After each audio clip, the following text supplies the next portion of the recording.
طاهر خان شکریه تاسو په خپله لاړئ دې موقع ته چې ورسېدې صورتحال څه وه د حادثه اصل کې ده څنګه لکه دا کهاني لږ بیان کړئ جي.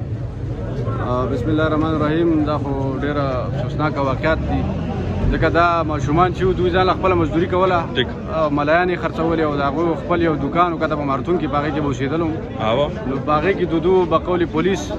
چې یاره دغه د جنریټر چې کوم ګیس دی هغه ډسچارج شوی دی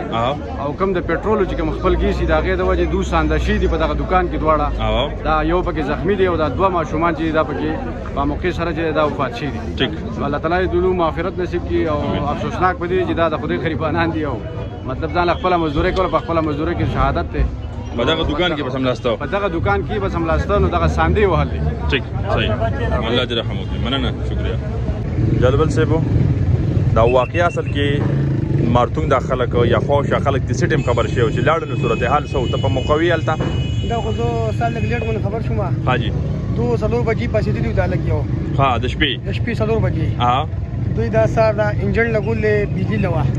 دی ملایان د پاره دا ملایان د خو دې برج کې دوی ځان پسې د دروازې بند کړل دي دې سره کړکۍ می او دروازه وا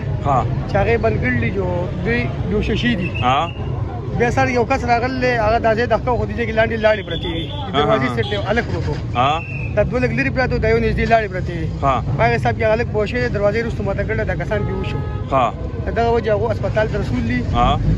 یو الګ لا صحیح دلته کوم دی نو دا هغه وجه دوی سار شول دوه ساور کړه ولته دوه په مکمل مړو دا بلی پورن ته ایمبولانس کرا ورسو. صحیح ده الله دې رحم وکړي. بسم الله الرحمن الرحیم. السلام علیکم ورحمۃ اللہ وبرکاتہ. خبرې اترې تاسو واورېدې په شنګلا مارتون کې یو بله سانحه راله او زمونږ د بینګلۍ مارامي سره د دوه هلکان ځوانان هغه پکې وفات شو او یو چې دی نو دا وخت شدید زخمی دی او په پورن هسپتال کې د هغه علاج روان دی اکسیجن ورته لګېدلی دی او مخې ته یې شاهد چې ریفر کي مرګ داسې تادي شروع کړې ده چې د شنګلې ډېر ښایسته ښایسته ځوانان رانه ویوړه. دا خبرې اترې تاسو واورېدې زما طاهر خان سره هم خبرې وشوې او دې سره چې کوم د مارتون سره تعلق ساتي جلبل هغه په موقع باندې هلته و هغه هم کهاني بیان کړ تاسو ته.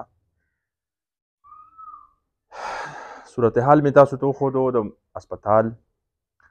دغه دوه هلکان کوم چې دا درې هلکان ځوانان کوم چې مارتون کې ځان له محنت مزدوري کوله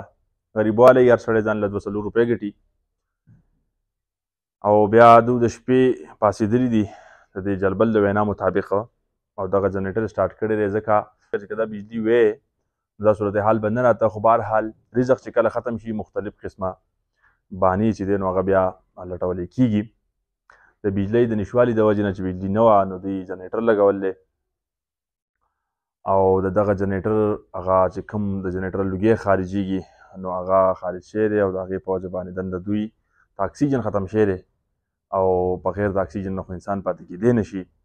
نو بیا د یو هلک دونه همت کړی دی چې ځان یې دې ګیټ ته رسولی خو بهرحال همت یې خراب شوی او دا دوه چې دي نو دا په ځای باندې وفات شوي دي. بیا سهار چې کله خلک راغلی دی کتلي دي نو دغه د شټر سره د یو هلک خوا کې پروت و دا لاړې خلکو لیدلي دي بیا شټر ګیټ اوچت کړی دی بهرحال د طریقه باندې به یې کولاو کړی او بیا دغه هلکان چې دي نو دا خلک یې خبر کړی دی په دې کې دوه چې دي مړه دي او یو چې دی زخمي دی.